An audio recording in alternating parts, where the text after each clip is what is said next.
Bonjour tout le monde! Au niveau des vidéos, j'avais envie de vous proposer quelque chose qui changeait un peu du sucré. J'aimerais alterner entre justement les desserts et les plats et peut-être même des entrées. Donc aujourd'hui, voilà, je vous propose un plat principal. Il s'agit des courgettes farcies. Moi j'ai décidé d'accompagner ça d'une petite purée. C'est vraiment très facile à faire, pas très cher et en plus c'est réalisable facilement dans un appartement, dans un petit studio avec pas grand chose. C'est une cuisine qui me ressemble, que j'aime beaucoup. Ça me rappelle ce que je faisais avec ma maman quand on est dans le sud. Et donc du coup voilà, j'espère que ça vous plaira. Je voulais aussi vous prévenir que là, comme on débute le mois de décembre, j'ai ma copine Messaline qui va venir me rejoindre et on va préparer un menu de Noël. On prépare tout un menu, donc entrée, plat, dessert, spécial pour les fêtes. Donc voilà, si jamais vous restez sur Paris, que vous ne pouvez pas forcément aller voir vos familles, ou même en famille, hein, remarquez, ça se fait aussi. Ce sera pour vous donner des idées de repas, pas très cher et facilement réalisable aussi. Moi c'est vraiment une cuisine que je préfère plutôt qu'un truc ultra sophistiqué et gastronomique, voilà. On va vous préparer tout ça, je vous mettrai tous les liens en barre d'infos, mais sinon tout se passe sur Snapchat, Instagram et le blog principalement. Il y a beaucoup d'articles en cours, spécialement pour les fêtes. Donc voilà, j'espère que ça va vous plaire. Je vous laisse avec la vidéo de la recette. Je vous fais plein de gros bisous et à très bientôt. Ciao ciao!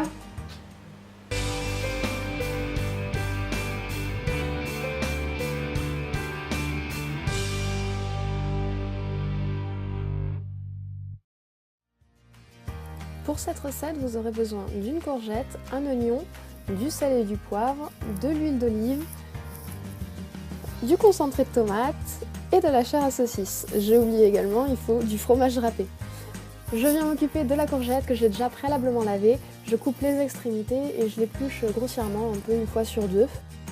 Et ensuite je vais la couper dans le sens de la longueur. A l'aide d'une grosse cuillère, je vais venir enlever toute la chair de la courgette, je vais venir la creuser en fait. Voilà, et je mets tout ça dans un petit bol que je vais garder de côté parce qu'on aura besoin de la chair tout à l'heure.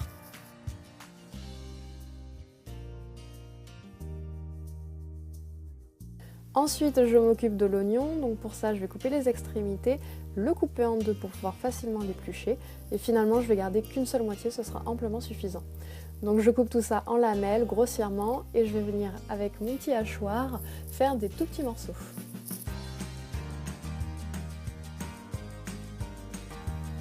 Ensuite, dans une très grande poêle, je vais venir verser à peu près tous les ingrédients. Donc je mets l'huile d'olive, la chair des courgettes qu'on avait mis de côté, l'oignon que j'ai repassé un petit coup au hachoir, le morceau était un petit peu gros encore. Je mets également la chair à saucisse. D'ailleurs, si vous êtes étudiant et que vous n'avez pas forcément les moyens d'aller chez le boucher, vous pouvez prendre des chipolatas en supermarché, ce sera peut-être un peu moins bon, mais vous les ouvrez, vous récupérez la chair et ça fait exactement la même chose.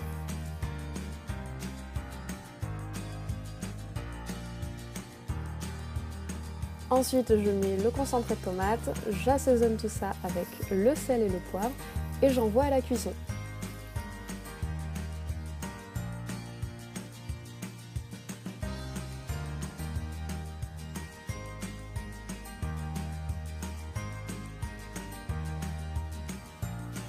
Le mélange ne ressemble pas à grand chose vu comme ça, mais je vous assure que c'est excellent.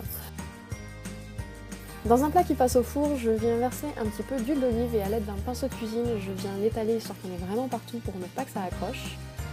Et je place ma courgette. Je viens les remplir avec le mélange qu'on a cuit, avec la chair à saucisse et les tomates. Je rajoute du fromage râpé, histoire que ce soit un peu gratiné. Et ensuite je mets tout ça au four pendant 15 à 20 minutes à 180 degrés. Voilà, c'est prêt. Moi j'ai fait une petite purée en plus pour accompagner et c'était vraiment excellent. Je vous fais plein de gros bisous, à bientôt!